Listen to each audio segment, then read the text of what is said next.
میں ہم آتے ہیں اسٹیج کی طرف. میں درخواست گزار ہوں میرے نزدیک بیٹھے ہوئے جناب شاہد محمود ندیم صاحب اظہار خیال کریں خالد محبوب لڈو صاحب کے حوالے سے. جن دوستوں نے بات کی پہلے خالد محبوب لڈو صاحب کا حوالہ بہت کم رہا چونکہ وہ ظاہر وہ دوستوں کے ساتھ زیادہ دیر نہیں رہے. 5 صدی ہمارے پاس بیٹھی ہے حسین نقی صاحب کے حوالے سے, ان سے ہم بہت ساری باتیں سننے کی ملتی ہیں. اور میں درخواست گزار ہوں شاہد محمود ندیم صاحب کہ وہ اپنی یادیں اور باتیں شیئر کریں. جناب شاہد محمود ندیم. بہت شکریہ. میں یادیں اور باتیں شاید اس طرح شیئر نہ کر سکوں, لیکن کچھ میرے امپریشنز سمجھ لیں, تاثرات. اس وقت جس جگہ میں بیٹھا ہوں پارک ٹری ہاؤس کی بالائی منزل ہے, نیچے وہ میدان ہے جہاں پر ہمارے ادب کے اور ہمارے ایک انٹلیکچوئلز, آئیکونک انٹلیکچوئلز بیٹھا کرتے تھے. اور ایک دور میں ایسا لگتا تھا جیسے یہاں پر صرف ادب کے نہیں بلکہ پاکستان کے مسائل کا حل تلاش کیا جا رہا ہے, بلکہ شاید کل عالم کے مسائل کا حل تلاش کیا جا رہا ہے.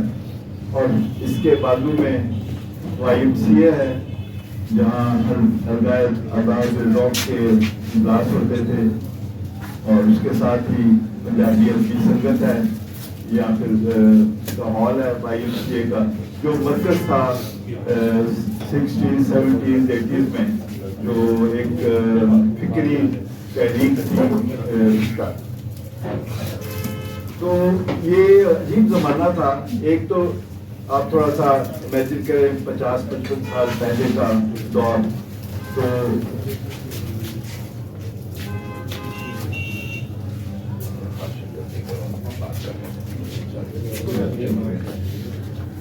بیٹا گفتگو چلنے سے بعد میں دے دینا ہے, بس ہو گئی, پھر بعد میں ٹھنڈی ہو جاتی. تو اب وہ آپ حلقے کا اسٹیج, YMCA کا اسٹیج یا پارٹی ہاؤس کا اکھاڑا ایک یہ ہے, ایک پاکستان جہاں پر مونومنٹل چینجز آ رہی تھی, جو ایک ایوب خان کے خلاف تحریک ہوئی جس کا میں بھی ایک حصہ تھا, اور اس لحاظ سے وہ بہت میں دلچسپ حصہ تھا کہ میں دن میں یہاں سے جلوسوں کی قیادت کرتا تھا, اسٹوڈنٹ پروسیشنز کی, اور شام کو YMCA یا ٹی ہاؤس میں آ کے تو تنقید سنتا تھا یا کچھ اپنا کوئی تخلیق پیش کرتا تھا. تو یہ ایک برج تھا, ایک 2 رول تھے جو میں ادا کر رہا تھا.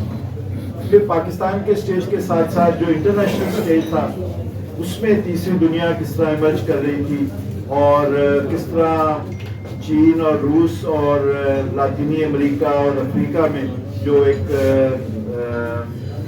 Anti colonial anti imperialist struggle چل رہی تھی, اور نئے نظریات آ رہے تھے, ان نظریات کی انٹرپریٹیشن ہو رہی تھی ادبی, فکری, فلسفیانہ, سیاسی بحاظوں پر. تو بہت ہی ایک میں سمجھتا ہوں کہ ایک دلچسپ اور ایک تبدیلی سے بھرا ہوا, ایک امکانات سے بھرا ہوا وہ دور تھا, جس میں ہمارے یہ دوست جو ہے جن کا آج ہم ذکر کر رہے ہیں وہ بھی اس میں شامل تھے. اس میں خالد محبوب لڈو کا تو خیر حسن جعفر سے تو وہ قسم کے یہ جڑواں بھائی تھے فکری طور پہ. میرا خیال ہے کہ بہت ساری انسائٹ جو ہے وہ یہ مجھ سے بہتر اس پہ بات کر سکتے ہیں. لیکن میں صرف یہ مجھے دلچسپ بات لگی کہ آج کے جو جن لوگوں کو ہم یاد کر رہے ہیں, تسنیم منٹو بہت ہی کم بولنے والی, نرم بولنے والی, لیکن ڈیڈیکیٹڈ اور کمیٹڈ.